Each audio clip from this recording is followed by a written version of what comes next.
Okay, that should be recording. So anyway, so our collector for today is LJ Brass, and you may have seen this name, you may have seen these specimens. I think we've talked about them in the context of Netherlands New Guinea or Dutch New Guinea, which is what it was called back in 1939, but today is part of the country of Indonesia, so that's caused some confusion in the past.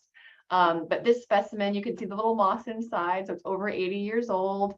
Some cute little sporophytes. But you might have also seen that name on a specimen that looks like this. So you can see Brass collecting in Angola in 1950, or something that looks like this. So there's also Brass specimens from 1956. From here you can see New Guinea. So a really kind of wide variety of specimens. And I was curious, sound like an interesting collector to look into. And luckily I was able to actually find quite a bit of information about them. So I'm going to share that with you today. So LJ Brass is actually Leonard John Brass. He was an Australian-American botanist, botanical collector, and explorer. He was born in 1900 in Toowoomba, which is a great name, Queensland in Australia, which is kind of down in this bottom corner of Queensland. And it says he was educated in Queensland schools, but there's no record of him going to university. So he didn't have like a formal botany degree. But I did find a really cool, there's a big list of his kind of employment history. And you can see here, so when he was, 17 to 19 years old, he was an herbarium assistant at the Botanic Museum and Herbarium in Brisbane, Queensland, under this C.T. White, who at the time was Queensland's government botanist. And so that seems to be where he kind of gained his botanical training, or at least started it. You might notice a very interesting sort of side career in his early 20s, working on cattle stations in Australia.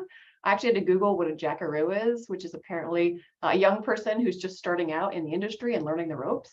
But he moved up to kind of several different positions. But his first kind of official collecting job appears to be in 1925, when he was hired as the botanical expert on an expedition from the Archbold, which is associated with the Harvard University in Massachusetts, to British New Guinea. So British New Guinea is kind of the bottom half of today's Papua New Guinea, which was annexed by Queensland in 1883. And so there's a very complicated colonial history, and I'm not going to go into it, but obviously they had a number of names and borders that changed a lot throughout the century. And again, at that time, it was British New Guinea. There was a German New Guinea, Netherlands New Guinea, but today this eastern half is Papua New Guinea and the western half is part of Indonesia. So basically after that expedition, you could see he kind of returned to working in the cattle industry again for a number of years, until he joined another botanical expedition from the Arnold Arboretum again, but this time to the Solomon Islands. And a note I found mentioned that he got that position because the original botanist ended up with malaria. So kind of a, I guess, lucky break for him in that sense. But then after that, he became involved with these Archbold Expeditions. And so these were financed and led by aviator, explorer, philanthropist, Richard Archbold, who, as you can see over here. And they were also kind of in collaboration with the American Museum of Natural History. And the goal of these expeditions was to conduct scientific study of little known regions of the world. And there were 3 collecting trips to New Guinea during the 1930s. And on each of those, LJ Brass was employed as the expedition's botanist. So he was documenting and collecting plants that they found along their trips. And then like I said, he returned to the field a number of times with, oh yes, Mark Twain. I just noticed Mark Twain's cousin. Yeah, he does look like Mark Twain. He returned to the field a number of times for the Archbold Expeditions and other collaborations, including some with the New York Botanical Gardens. So he collected plants in Arizona, in Nyasaland, which is today's Malawi, as well as other locations in tropical Africa. He collected in Queensland and then returned to New Guinea 4 more times in the 1950s and 60s with Archbold Expedition. So he was stayed very busy. There were 7 total Archbold Expeditions to New Guinea. And they studied not just plants, but you can see a wide range of animal species and ecology during those trips. So LJ Brass also documented the trips with a wealth of photographs, and many of those actually tie directly to plants and mosses that we have in our collection, which is kind of neat to see. So here you can see these are images he took at this lake Habema in Indonesia, and this is a moss specimen that was collected at that location.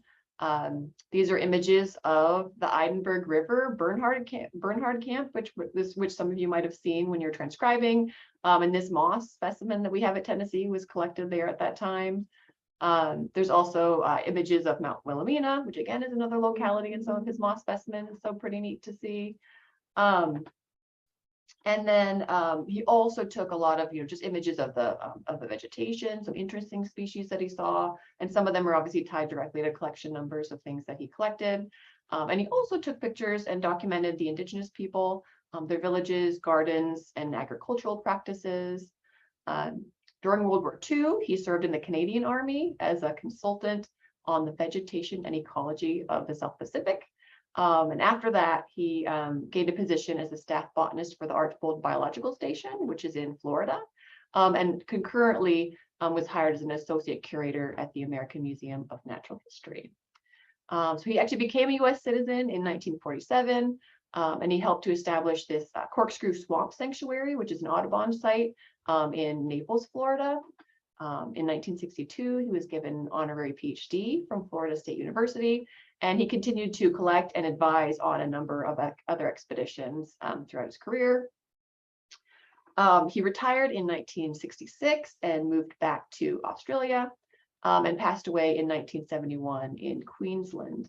And then years later in 2010, the herbarium at the Archbold Biological Station, which is in Florida, was actually named in his honor. So other honors include 4 genera of plants that were named after him, and over 200 species of plants. And a lot of those were described from specimens that L.J. Brass actually collected himself.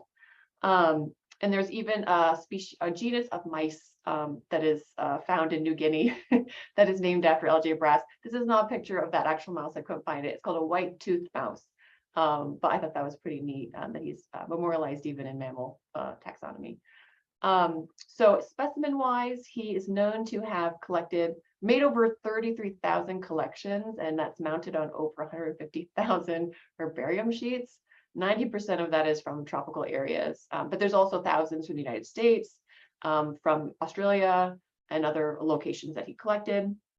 Right now in the portal, the Brownback portal, we have 1,700 plus mosses, 43 lichens, and 5,000 in the Cernak vascular portal, but there's obviously a lot more vascular specimens out there in other databases and waiting to be digitized. I also, here's just some examples. So there's this really pretty orchid specimen that he collected on that Malawi trip. There's a pretty fern that was collected in the Dutch New Guinea in April 1939, which is the same time as one of our moss specimens. And then also too, I found some mammals that he collected actually, so not just plants. So these are, again, there's not pictures of them sadly, but or images of the specimens themselves, but he collected a wild boar, striped possum, bandicoot, wallaby, among others, while he was on his trips. I kind of went down a rabbit hole and I was like, where else can I find specimens? And so there's actually a bee library, which is a portal for bee collections, bee specimens, and right now there's 43 bees that were collected by, you can see L.J. Brass on his trips. One of those records is a Melachilidae bee, so it's a little leaf cutter or mason bee. Again, that specimen is an image, but this is kind of what that genus looks like. You can see he collected it in September 10th, 1956 in Sudest Island, Rambuso. And coincidentally, I was able to find a moss specimen we have here at Tennessee that was collected September 10th, 1956. On Sudest Island, Rambuso. So kind of a cool connection. Obviously, he was looking at not just plants, but a wide range of, of the biology of that area. One of my favorites that I found, and this is actually imaged, which is cool. So this is a little beetle specimen, a little chrysomelid, so a leaf beetle that he collected. You can see in 1945 in Florida. This is just like a little living specimen. And I was able to find a plant specimen, so this vascular plant, Latrissa carnosa, that was collected at the same date, the exact same location. And if you look closely, it says this beetle was collected on Latrissa carnosa, which is this pineland chaffhead. So it's an endemic flowering plant that's found in only 13 counties in Florida. But it's very possible that this little beetle was collected on this or one of its neighboring plants when he was out there. So yeah, really, really neat to see the connections between all these different species and different specimens, and the connections that can be made now that we're digitizing all these collections that are, you know, located all over the place. So I won't go into everything. There's a lot of stuff out there. There's some cool websites that have information about the different expeditions. You can read his digitized diaries. There's, you know, his field notes from the expeditions that are available online. So I'll share some of those links afterwards, and you can snoop if you want. Obviously, there's a lot of cool photographs that I couldn't include. But I'll just end with a nice quote from one of his collaborators. So he said he was a mild-mannered but very tough field man, worked all day collecting botanical specimens, and when not in the forest, was at his work table processing the material and recording his observations. Len was the heart and soul of those Archbold expeditions.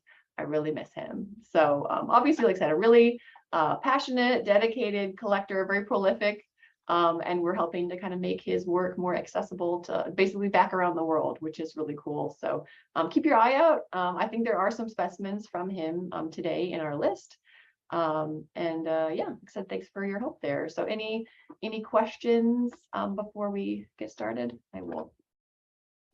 So you can unmute. I'll stop sharing, or I'll stop recording. You can find that button. Let me do that. But yeah, so always nice when you can